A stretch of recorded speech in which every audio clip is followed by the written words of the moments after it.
Welcome to Preps Plus Podcast, episode 37. I'm Jason Leskiw here with sports editor Josh Hart. Thanks for tuning in. We're going to talk about a handful of topics this week, and ensuing is also an interview with Kaden Vandewerf, RA Long pitcher. He had 2 no-hitters last season, started out his first start this season, struck out 14 hitters in a complete game shutout. Reigning league MVP. Reigning league MVP, that's an important one. I mean, the 2 no-hitters are pretty important, but yeah. But first, we got some juicy stuff. Very, very juicy stuff. We are going to be ranking the mascots of our 15 Or at least grading schools. them, yeah. Or grading them. Grading logos. Does your school logo rock? Probably not. Probably not. There are a couple of good ones that Yeah. I like, actually. Same here. But we'll have some fun today. We don't always have to be all serious. And this should be fun. Telling you your school's mascot or your school's logo is not very appealing. looking at a certain school here. Anyway, we'll start. Okay, we'll just grade them at like A through D. Or F, I guess, if you want to give it. We gotta do Fs. Just typical grading system. We'll grade them out, and yeah, if you got problems, let us know, because that creates dialogue, and then we all become friends. That's a good thing. Okay, we'll start with Castle Rock. You got typical little. We should put these little logos too on when we're uploading the video.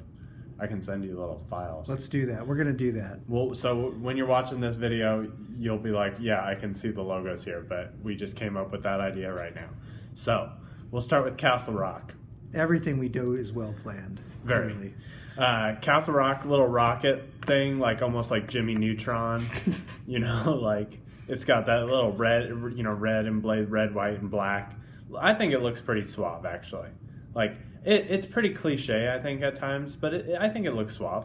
See, if the jerseys weren't red, it would look ridiculous. That's true. That's their saving grace, and so yeah. Yeah. Okay. So I think the rocket looks pretty cool. I'm gonna give it a B plus. Yeah, I'm gonna go with a D. You're going with D? Just too cliche, or? Yeah, like man, this is an institution of where you're supposed to breed creativity, and I mean it's not even like a particular rocket. It's not like an Apollo rocket or some kind of missile, or it's just it really does look like a Jimmy Neutron type of rocket. If he grades this one a D, we're gonna have a long session here. Hint: he's probably not gonna like most of your logos. Okay, we'll go to Klatskanai. Classic paw, classic orange paw. It doesn't look bad to me. It's pretty normal. I just go straight up the middle, like you just passed this class, but you didn't do anything special with it. I go straight up C. Okay, I'm gonna go with a B plus on that, and borderline A minus, and here's why. The paw is classic, And Jason's a classic man. I am, and yeah. Josh did a little dance there. You obviously couldn't see it, but yeah. Yeah, I mean, when you have something that works, it's not broken, and don't try to fix it. And hey, it looks nice, I think. I know it's not like creative, and I know I just dogged Castle Rock for their lack of creativity, but there's a certain element too where it's just like Yankees pinstripes. Just leave it. There's no reason to change it. Okay. So we got all right. Then we got Ilwaco, the little sailor steering the wheel. Comes in black usually, which I think is kind of cool. At times I'm like, man, it should have some pop, but usually they just go with that black with the guy steering the wheel way to the right. I like it. I like it a lot. It can be kind of confusing to like see right off first glance sometimes, which is my only problem with it, which bumps it down to B for me. But I like it. I think it's strong.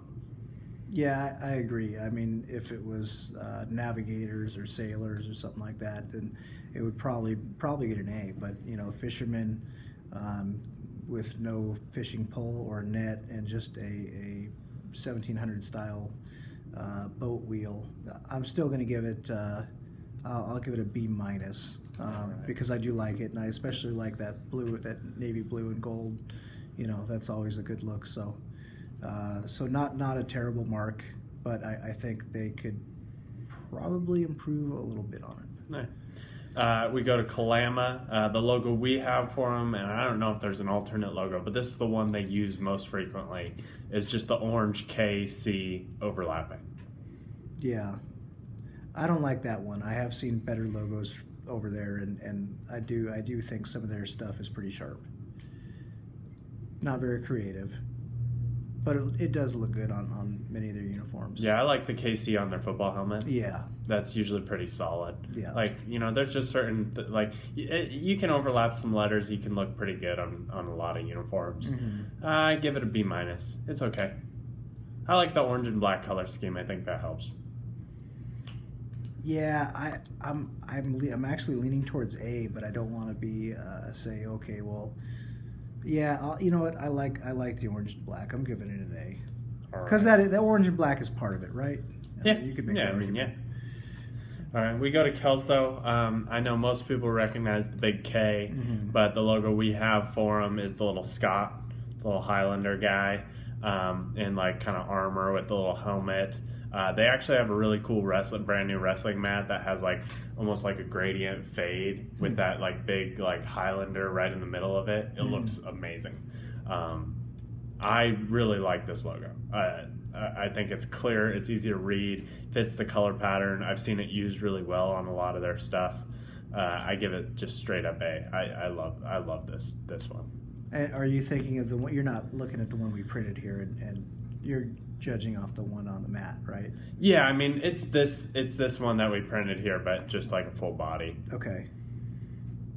I haven't seen the one. I see the potential in that, and so I think I can go where you're going with. I think looking at this picture we have, which is just a black and white compressed, because looks we have black and paint. white printer here in the newsroom. Yeah. Because if we had a color printer, the newspaper would be out of business by now. Seriously.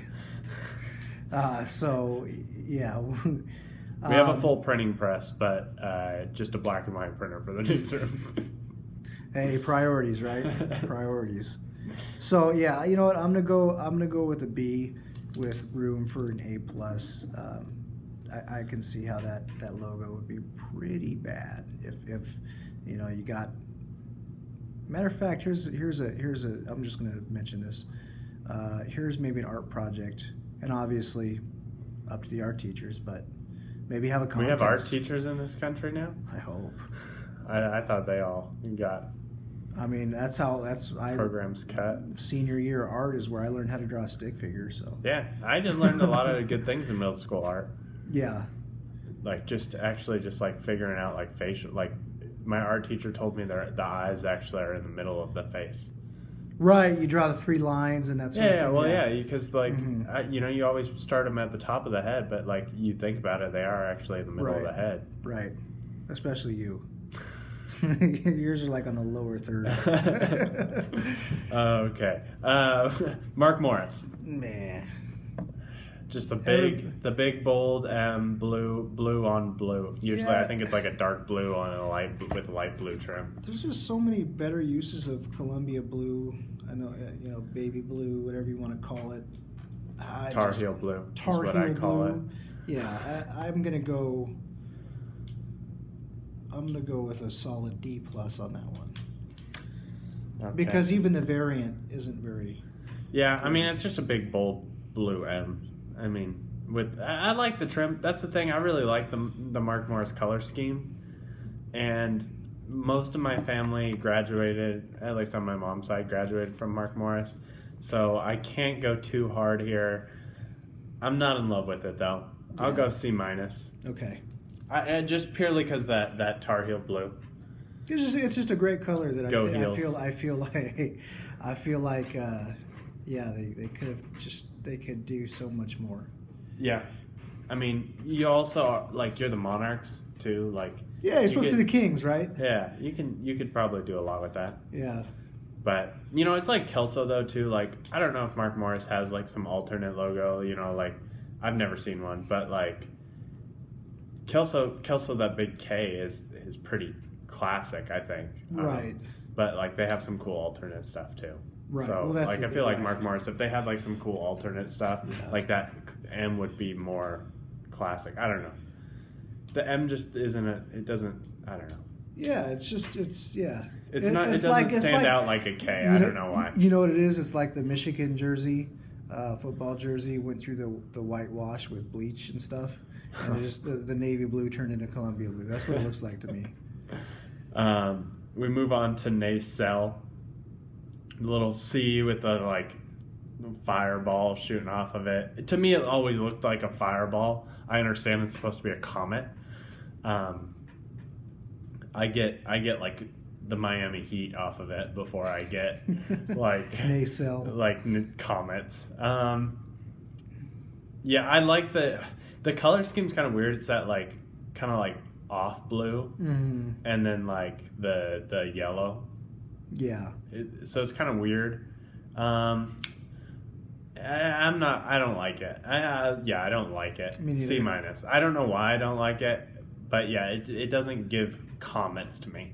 Yeah, I'm giving. Yeah, well, I think it almost like with the way the C is too, it looks like it's just backwards. I'm giving it a D. Yeah, if they would have done that from left to right, you're saying? Yeah, if it even had an arcing like the way that the tip of the flame is, it's just not. Yeah, not appealing. Okay. So you gave it a what? I gave it a D. All right, and I said C-, I think. All right, long. The one I think they have a few. Yeah. But the one we have is like the like wood looking letters, RAL, and the A big in the middle, and then the two like axes behind it. Yeah. This is clean. This is it immediately goes straight to lumberjack. Like the little cut wood look. The axes are intimidating. A lot of these logos aren't intimidating, and I like the axes. They feel intimidating without trying too hard, like an angry animal or something. Right. I'm going A+. I really like this logo. This is the only thing I think we are going to agree on. And the red and black is always clean. Red, black, and white is always clean. This is something we're going to agree on. This is the only thing we're going to agree on in 2018. I give it an A+ also. I especially like the remove the letters but just keep the axe or the hatchet. You see the hatchet and you know which school that is, you know what team that is. It's unique. It's creative. Right. And it fits, even that it fits cut the wood. School. Yeah. You know, they didn't take just a couple letters together, and you know, there's actually, this is one of the few mascots we have here that where you know you don't need a letter or anything else to and you know still exactly what school that is. Right. All right. So yeah, both A+ on that. Rainier, we got the R, the like weird texted R with.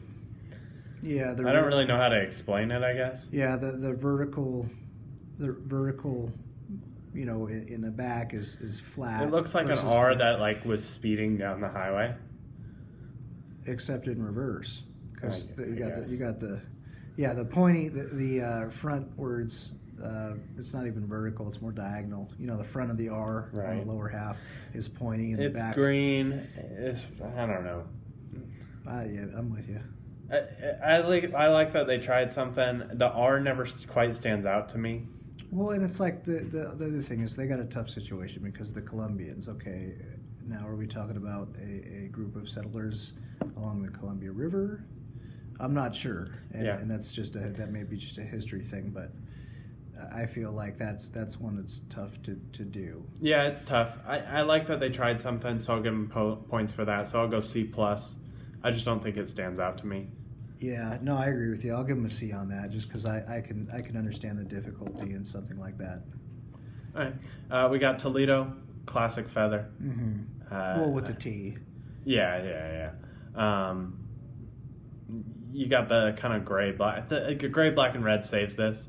Otherwise, I mean, I think we've all been over the whole like, should Indians, you know, be a mascot name for people or should they not? Right.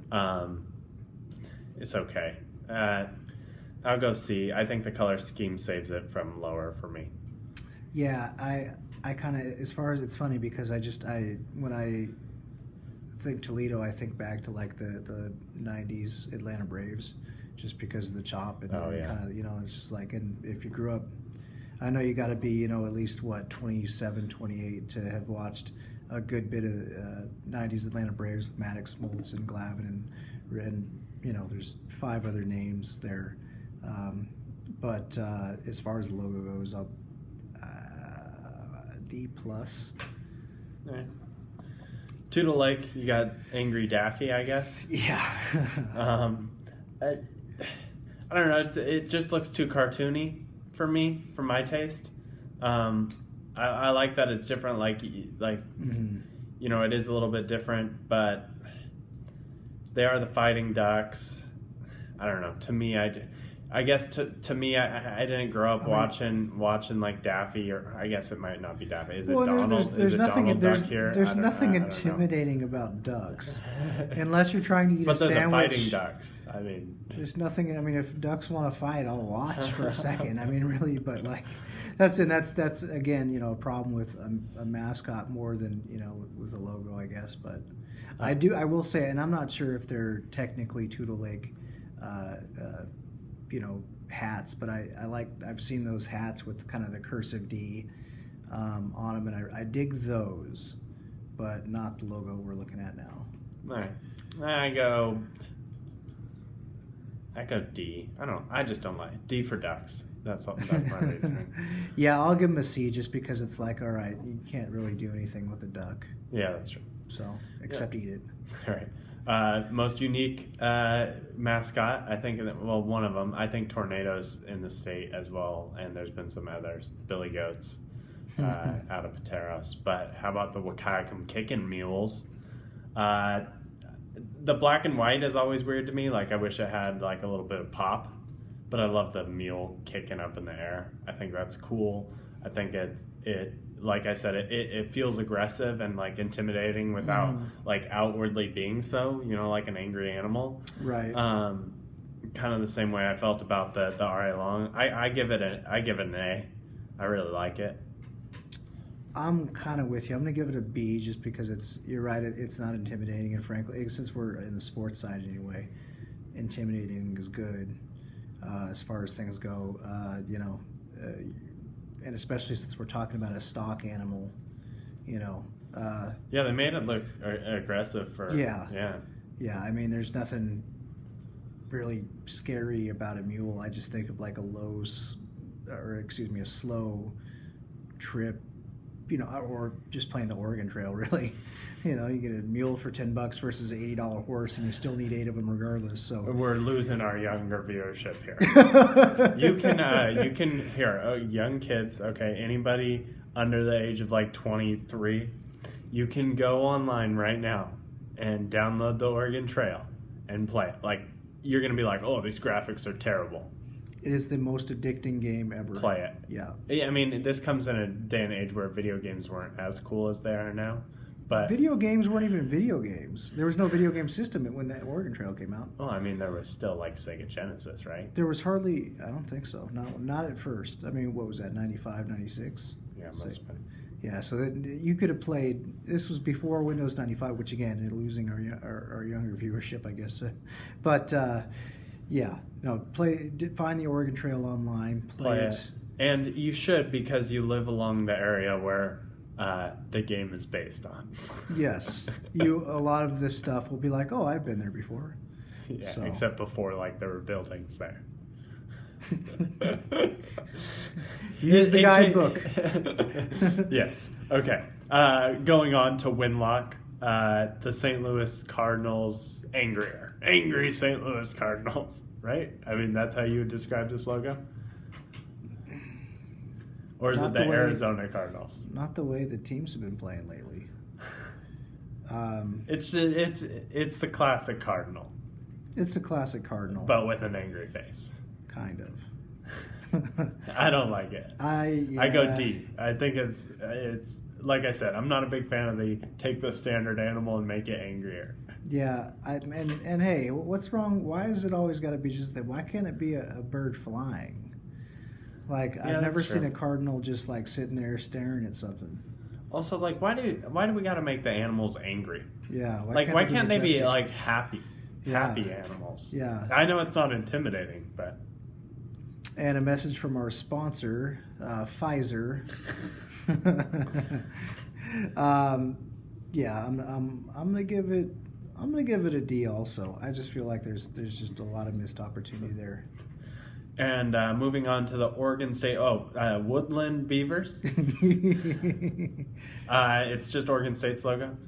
I mean, I know a lot of teams do this, so Yeah. it's high school. I mean, I get it. Right. Like, you're not gonna pay like a marketing campaign to like come up with like a logo for you. And like, frankly, there's a finite number of logos. It's very difficult to come up with an original. And the Oregon State logo is not bad. It's an angry animal, which I said I don't like, but it looks. But beavers are they're not angry by nature, but they're aggressive by nature. Yeah, I mean, yeah, it kind of looks good. I'm not a huge fan of like the green with it, I guess. Like that's more on the color scheme than anything. Right. So for that, like I'd probably give it a C+. I'm gonna give it a B, and the reason is because they stayed true to their,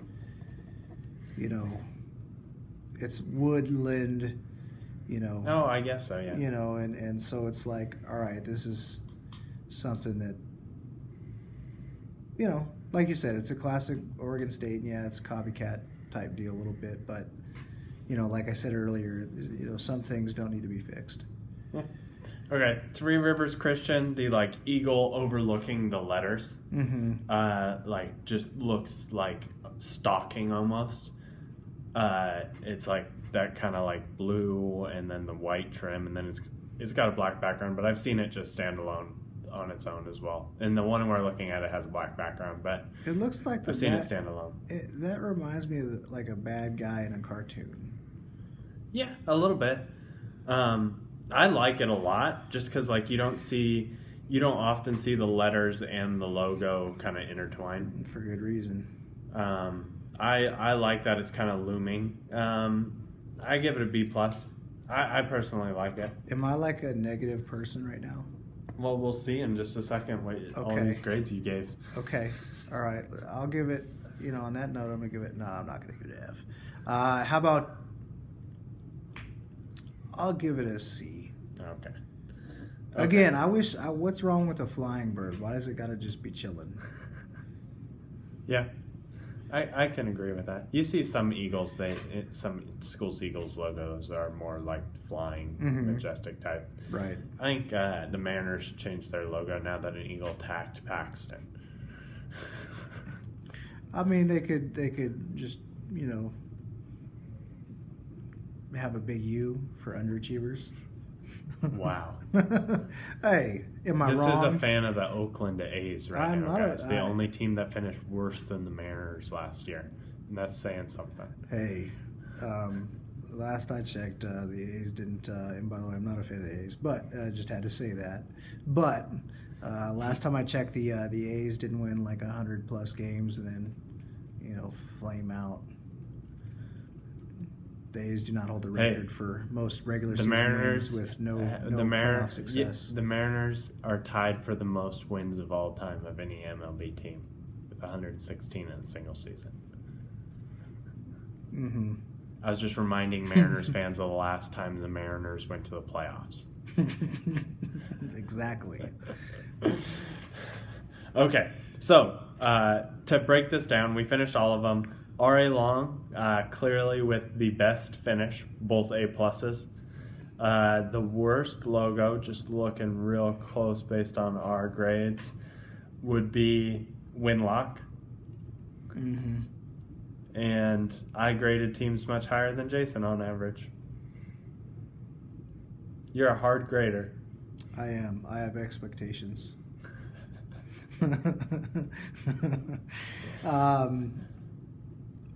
That said, we're really not that far apart. That's true. I don't know. No, this was just a little fun thing to do. You can let us know. You can let us know what you think, and tell us we're wrong. What are you doing now? I think you're wrong. Okay. Yeah, You're gonna jump us into the next thing. LeBron thinks Josh is wrong. And on that note, we're going to jump into something that so far has been very right, and especially given it's funny we just gave RA Long glowing grades for the logo. I didn't even think about that. Yeah, it jumps right into this perfectly. Yeah, right. I sat down with Kaden Vandewerf, like I said earlier, MVP pitcher, and he missed. Interesting note here. He missed pretty much every. Or the bulk of early practice time, recovering from elbow tendinitis, which is never something you want as a pitcher or any kind of athlete, but especially a pitcher. LCC commit, very talented guy, very down-to-earth guy, and so I'll jump right into that here. And again, thanks for listening. All right, I'm here with Kaden Vandewerf, pitcher, and what's your secondary position actually? Second base. Second baseman, okay. RA Long Lumberjacks baseball team. And you're one of a lot of those guys, one thing I think real quick that makes you unique is a lot of those guys play either football or basketball also, and you're just a baseball guy. Yeah. Yeah. Walk me through how you started playing baseball as a kid, and was there ever a moment where you just started to fall in love with baseball? Yeah, it's probably from the beginning. I mean, started at T-ball all the way through. I mean, I don't remember what age you started T-ball, but it's pretty young. Right. And then we used to remodel when we were remodeling our basement, I used to hit off the tee and like the wall and stuff, and that's kind of where I kind of fell in love with it, I guess. Just hitting balls and throwing. And Dad played baseball, so that's all he really talks about. You just kind of run with it. Right. Okay. Did you play a lot of wall ball also? No, not a whole lot, to be honest. Okay. I did, like when I was younger, I played like basketball and stuff, but I just never took a liking to it as much as I did baseball. Okay. And then was there an age, I guess, or a level of baseball where you started to feel like, hey, I'm pretty good at this? Yeah, that's probably when I was like 14 Okay. or 15. It took a while. I was never really big when I was little. I could just throw a lot of strikes, so I'd get put in random innings and just kind of piece your way together. But one thing that I got to play a lot was because I didn't get out of the way of baseball when I was little. So fielding second, I got to get innings in that way. So I really wasn't a pitcher until I was 14 or 15 is when I really started. Okay. Did you practice it at home or anything like that? Oh yeah. Okay. I used to do like pickoff moves in the kitchen and stuff. Dad would critique you, and it was just one of those things. Like I used to have a really good inside move to second, but I used to practice it all the time in the kitchen. Use the tiles as the rubber, and oh yeah, it's good stuff. Okay, there you go. All right, and then as far as walk me back to that point where you were 14 or 15, and was there something that clicked for you or anything like that, or was it just practice, and then all of a sudden everything came together? I'd been on a long toss regimen for like a couple years before that, so I think it kind of just started paying off. And then when it really started clicking was when we did the World Series team here in town. Okay. And I was 14 at the time, and a lot of us started playing, and all of a sudden, everybody's pretty good. I was playing with, they're older than me, we're a pretty good mix at the time, but I started getting a lot of the championship games, and I was kind of like, well, these kids are like 18 because we're playing Legion tournaments and stuff. Right. See, you take your lumps, but in the end it pays off because you're like, well, I got to keep the ball down. I don't want to get home runs hit off me when you're 14, so. Right. Okay. Yeah. And then how did you know you were doing good? Obviously there's stats and things like that, but did you feel like the type of thing, I guess, where you pick a spot and then you hit it and you hit it and then you hit it again? Was it like that, or? Yeah, I would say so, because I didn't have a slider or anything like that when I was little. I didn't pick up a slider until my junior year. Oh, no kidding. Yeah, I couldn't. My coach would call it an ethos because it just wouldn't move. It was just I just showed it. Okay. But I throw a lot of fastball changeups, and I lived on the corners and hoped for the best. Is pretty much what happened. And when I was really young, like 14, 15, I only would average 2 strikeouts a game in 7 innings. Okay. I just ground balls is all I lived for. I remember, and I was joking with you after you struck out 14. Actually, I thought it was 12 or 13 initially, and then I looked at game change. It's 14. Okay, I thought 12 was pretty good. 14 strikeouts over 7 innings, and so this is for the people listening. you would always say last year, well, it's my defense, it's my defense. You couldn't say that after you strike out 14 guys because they're twiddling their thumbs back there just waiting to get back into the dugout, right? With that slider, I know was it your fastball wasn't working that day? My changeup. Or was it your changeup? Yeah, it was Okay. hanging. It was bad. Okay. I was like, where all their hits came from was because I tried to force it and it just wasn't there. Okay. And then did you go to your slider much that day? Yeah, we pretty much lived off hard fastballs and sliders. Mm. And we started throwing in the dirt a little bit and just kind of moved it around. Okay. Developing a pitch is something I think a lot of people have never done. I mean, is when you're a kid, a little kid, not even a true fastball, but you're just throwing the ball to a target, and that's really it. What for you has been the process of, especially developing that slider in particular? A lot of bullpens. Okay. And I run my bullpens, I think, a little differently than a lot of people do my age. Like, I'll do, like, you get warmed up, obviously, but, like, your first couple ones are kind of getting around the plate, and then I work on a lot of stuff. So I'll run through, like, 15, 20 around that are, like, you're working on game situations. And then a lot of that is you do, like, a fastball, change-up slider, then you work something else, and you just do a rotation like that. Mm-hmm. And I'm constantly working on different two seams, different styles to throw my change-up, different places I can throw, different ways I can make it move. And then with the slider, I just kept working it. Eventually, it just started moving a little bit. And then, I mean, even in games, you got to show it because Right. I mean, throwing in the bullpen's different than throwing in the game. So Right.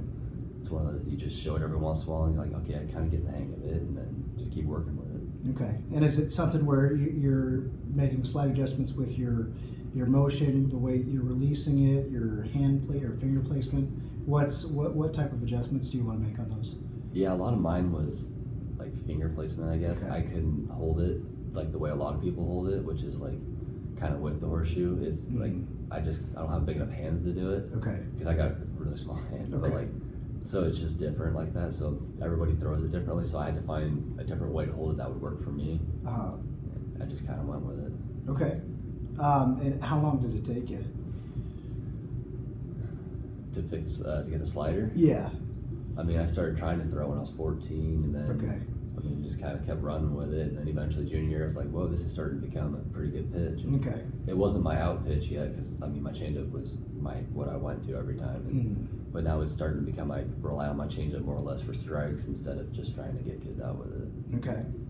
And now coming into this year, how do you feel? I mean, 3 or so years in after starting with it, do you feel pretty confident? Like, hey, you're facing the number 3 hitter on a championship team, right? Do you feel like it's a pitch you want to go to at this point? Oh yeah, I love facing the better hitters. Right. I mean, I played fall baseball this year, and I mean, we've traveled around playing community colleges. And then we no kidding. Yeah, we went down to Arizona to play kids our age, and it was just a whole different world. Okay. Because I mean, you talk about when you make a mistake. I mean, you don't usually get the ball back. Okay. It's one of those things. So then you jump back to high school, and it's just a different level. And it's kind of like, okay, you know what? I like seeing 3 hitters because it's what I'm used to. I'm used to the better, and it just makes you better seeing it. Okay. How much different? I think everybody watches Major League Baseball knows about like Coors Field and especially the humidor that used that's been in place there. And now the Diamondbacks down there have a humidor.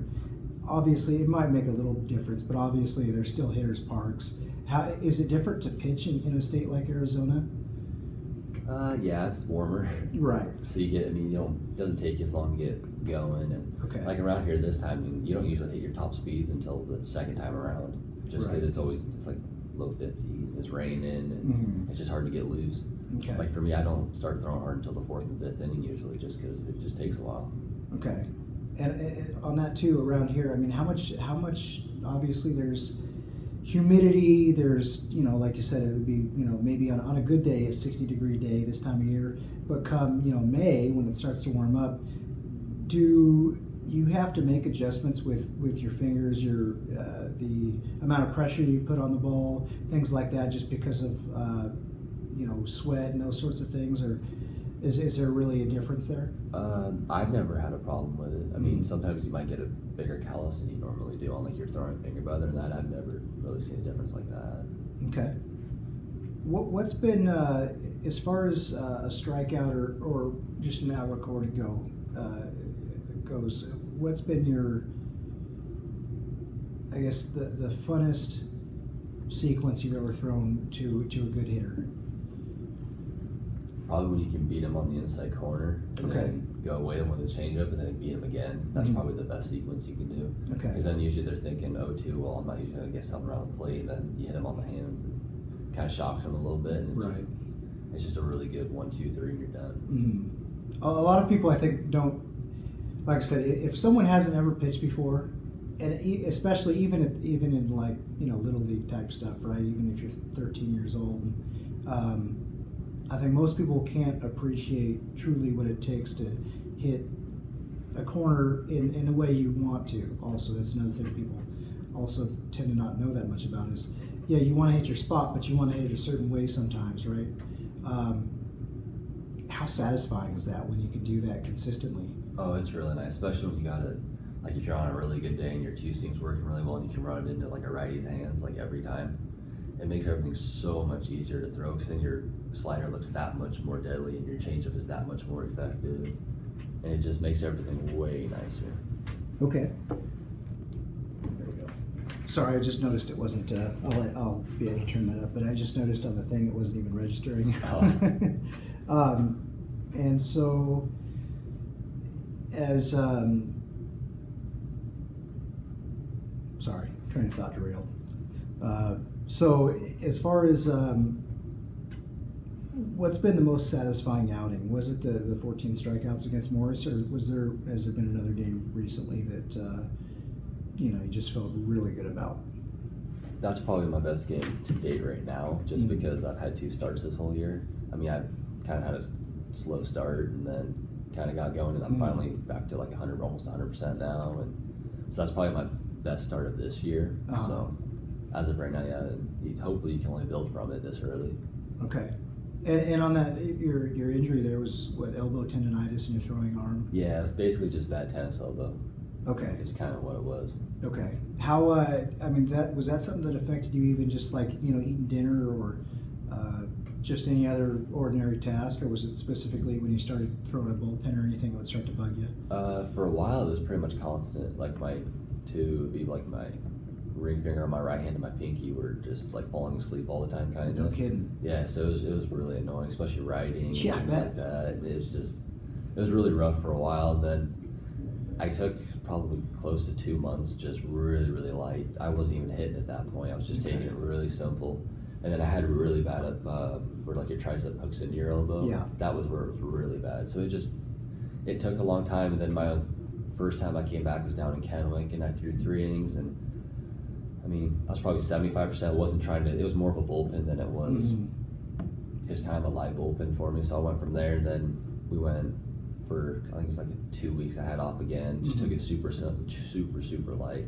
Got to do a lot of stuff, practice like designed to help me get better. Okay. And as far as the rehab on that, so you had surgery, right? Mm-mm. Oh, no surgery. No. Okay. So it's just okay. Yeah. Did you have you take a lot of ibuprofen, things like that, just to help the swelling? Yeah, a lot of icing. I went to rehab for like about a month. Okay. Just learning different drills and stuff like that, and that's kind of what's kept me going so far. Okay. How frustrating was that? Oh, it was bad because we were a month out from the season, and I was starting to almost be ready for bullpens, and all of a sudden it just hit me, and I'm like, oh, let's just take a week off. It's not a big deal, and it actually got worse, and then it started kind of going down a little bit. And I was like, well, I'm 3 weeks without throwing now, and the season's about ready to roll, and I'm like, this is not fun. Right. So my first 3 or 4 practices, I didn't even throw a baseball. I was just kind of there. Shagging balls or something like that? Pretty much helping drills, I could do like fielding drills, but I just couldn't throw. That's brutal. That's so brutal. Oh my God, I sympathize with you on that. Yeah. What's the feeling of the team right now? I know before we started recording, we were refreshing, kind of recapping last season. Bad couple games in districts to end it. But is there a different feeling, or even just getting to districts and performing as well as you guys did last year? How much does that carry over this year? It's pretty big so far. I mean, we didn't lose a lot of guys. We lost 3, including Andrew. I mean, so we have a lot of returners, and most of it's in our pitching staff too. Right. So I mean, it helps. I mean, a lot of us are swings. We're starting to swing bat really well. We started off kind of slow, you know. I think our Right. top score was, for most runs we scored, was 4 for like 3 or 4 games. We just weren't producing. Mhm. And then all of a sudden, our pitching picked up, and then our hitting picked up, and we've just been running with it for the past 3 games now. Okay. It sounds kind of familiar. Yeah. Yeah, It sounds a little bit like last season, so Yeah. that's a good thing. That's a good thing. for sure. Yeah. So you have one thing that I think that the Jacks have that is important, especially later on in the season, is you guys have that lefty righty with you and Alex Brady, and as a lefty hitter here, I can attest to how difficult it is, and how weird it is to hit against a left-handed pitcher. Everything just looks different. I never hit a lefty. I don't think I didn't face too many, but the times I did, I don't remember doing well, and I remember almost being confused, like what just happened. And I know you guys don't, often face too many left-handed hitters, but when you watch Alex go against a lefty, what types of things do you see? I don't know. I think he treats it like any other batter. He just Right. he has a game plan he likes, and he just kind of sticks with it. And I mean, his stuff works a little better, I guess, because it goes away from him instead of into him a little bit. Mhm. It's like he kind of has an advantage over them, but you don't see a lot of them either, so Right. it can be difficult, I think. Okay. How many in the league can you think of left-handed pitchers besides Brady? I mean, there just can't be many. I don't think I can. I can't recall seeing one. Columbia River's got a really good one. Okay. His last name's Nygaard. He's Okay. a dude. Oh, I know who he is. Yes. Yeah, he okay. hit Mark Morris for a little bit, I think. Yeah. And then Richfield's got another one too. That's decent. Okay. All right. That's a rare thing. Yeah, so 2 teams have like their number 1s are lefties, but other than that, there's nobody that I can think of that has any other lefties. Okay. Going against a lefty as a hitter, how much different is that when you're facing mostly righties? Is it different for you also? Yeah, it can be frustrating because it's just different because it's coming into you and you're not used to that. Right. So like curveballs, they can backdoor you a lot, and it can be really frustrating. So you have to really force yourself to go the other way, or else you don't do too well off them. Right. But I mean, and their fastballs go away from you too, and it's just so they got a little bit of an edge on you. But Isn't it weird sitting in the box and just you are so used to one thing, and then all of a sudden, does that do that to you too? Yeah, it can take you a couple innings to really get going as a team on it, for sure. Okay. The Lumberjacks in general, the basketball team didn't have the best season, but the football team kind of had a nice rebound year. Won a lot of big games and scored a lot of touchdowns. I think I want to say that the average point total was like 42 a game, something like that. I've noticed that a lot of times when there's that carryover from sport to sport to sport, it's not just one person or a couple people. It's the program itself. The way things are run and the way things are done. I guess you'd say. Have you noticed? I mean, as a senior, have you noticed any change in the programs over the last couple of years? Not a whole lot. Okay. I mean, we've always been just kind of like right in the middle with football, always competing for that spot. Right. And then basketball, I think we've always been towards more of the bottom, but like we've always competed. Like in the big games, we've never really been absolutely blown out, so that's always fun. Right. And then in baseball, we've gone to districts every year. So, Yeah. I mean, that's nice too. So I mean, it's Okay. kind of like we've always just had that kind of just like that bar we've set, and we haven't really like jumped over it, I don't think, but we're just kind of just stayed with it. Okay. Does this feel like, I hate to put you on the spot, I know I kind of asked you this a little bit earlier, but do you think this is the year that you guys do jump over the bar for the baseball team? I think it definitely could be. I mean, it's funny because like we got like, I think it's like 9 seniors, but then our drop off is really huge because we only have like I think 1 junior, which is Jacob, and we got 2 or 3 sophomores, and it's like just that huge difference. Right. And our sophomores are playing really, really well right now, and they've earned a couple of them have earned starting spots. Okay. So it's that big game moments for them. We've got to get them used to. But I mean, we have a shot, definitely. Our Okay. pitching's good enough, All and right. then our hitting's definitely getting there. Okay. All right. And you guys got a pretty big stretch here as league really gets underway. It's River tomorrow, then Ridgefield. Okay, and then is it Woodland or? It's Woodland Friday. Okay, Woodland Friday, and then you play River after that. Then we play Hawkinson on Monday. I'm so confused. Okay, my apologies. But you guys play the entire league over the next 2 weeks. Yeah. And obviously, there's the standings are gonna. You guys are in first place now, but there's a lot of 2-1 teams you're gonna face over the next 14 days, and the standings are gonna go on their head. But is there one team that you can think of right now that, like, hey, I think I know the answer to this, because we kind of talked about it already a little bit. But what's the one team where you guys would maybe get the most satisfaction out of beating in the next 2 weeks? I think if we swept Hawkinson, we'd probably be really satisfied. Okay. Splitting with River we could live with, but I think if we swept Hawkinson, that'd be that'd be the highlight of the year. Okay, so I was thinking it would be River, but it's Hawkinson. Yeah, Okay. we've always just kind of had that rivalry with them. Well, I think even more than Mark Morris, to be honest. Okay. And we've always just had they beat us with a walk-off last year, so we've we've had great games with them. Okay, so they're kind of that monkey on your back then, Yeah. more than okay. Yeah, and I mean the games I pitched, I've never beat them. Is that right? Yeah, in the 3 years I pitched here, I've never. What is it that's about that team that's done that to you guys? I really don't know. It's just they're always 2-1 ball games, and usually we lose by one swing, or it's just something like that. Okay. It's just every time. Always good baseball. Yeah, it always comes down to the 7th. It's just really good. Okay. All right.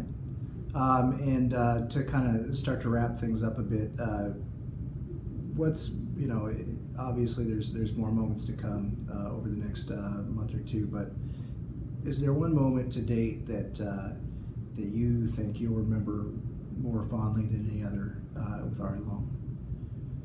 Like coming up. Yeah, just playing baseball, or really anything. It could be. It doesn't have to be one particular thing. I don't even know if it's like in games when with stuff like that. It's a lot of stuff we do outside of practice too, because a lot of us have been playing since we were 12 together. Right. So we got a lot of history together. So we do, when baseball season comes around, weather starts getting nicer towards the end, and you kind of start hanging out after practice a little more. Right. And lately we picked up the new golf for the baseball team, so we take baseballs and you got to hit signs and stuff. So that's the new thing. Okay. It's just different things you come up with. Right. I mean, even though it's weird, it's a quick season, but baseball's still a long season with the pace of the game sometimes and everything else. So yeah, no, I like that. So you're using baseballs to play almost like frisbee golf. Yeah, pretty much. You got to hit with a fungo. Oh jeez. Okay. Oh yeah, you call out wherever you want it. You either go part 3, part 4, whatever you want to call it. Okay. And do you guys keep scores on that? Oh yeah. What's the leaderboard look like right now? Healings is ahead by a lot. Mark? Oh yeah, he can hit a fungo. Okay. Well, yeah. I bet. And he's been doing nothing. Oh yeah, we do tarps for water hazards. It's fun. Okay. All right. Who's second? Probably our JV coach, JJ. All right. He's doing pretty good, and other than that, it gets all scrambled. Oh really? Oh yeah. Okay. How's your buddy Jacob doing? He's doing good. Okay. Yeah, he's doing great behind there. I mean, doesn't ever fail me. Right. Yeah. That'll be my last question here for you. Is kind of as far as pitcher-catcher relationship goes. Frankly, I think you guys have probably one of the better in our area. You guys have known each other for a while, so there's that obviously. What's the key to a pitcher-catcher relationship? Is there any one thing, or is it more than that? It's a lot of stuff outside of baseball, because we have a few classes together, and even when we didn't, we just talk baseball nonstop. Baseball's our topic. I mean, that's kind of where we touch bases, and even like on my game days, I'll be pitching. I'll have 3 and 4 different plans we'll come up with for how we're going to attack stuff, and that's just the first period. And the day goes on, and then something rolls up, and you're on the field. I warm up in the bullpen. He goes, "Yeah, I don't like your first couple plans. Let's change it." And then you just kind of keep working from there. And even at practice, we're the two that probably joke around the most together. Yeah. I mean, we always play catch together. It's just one of those things. You just get to know each other a little more. Right. constantly working stuff together. Oh yeah, it's good stuff. Okay. What about November? Still the same way November? Yeah, pretty much. It's always talking about baseball. When are the bullpens coming up? Mhm. They started throwing. Have you started throwing? Oh yeah. Okay. Nice. All right. Well, thank you. Appreciate coming in. Yeah, thank you for having me. Yeah, right on. So again, Kaden Vandewerf, 2 straight, I'll mention from last year, 2 no-hitters in back-to-back starts last year. It started off very, very well this year, and so looking forward to seeing more of that. And yep, so that'll wrap things up. Thanks for listening, and we'll see you guys next time.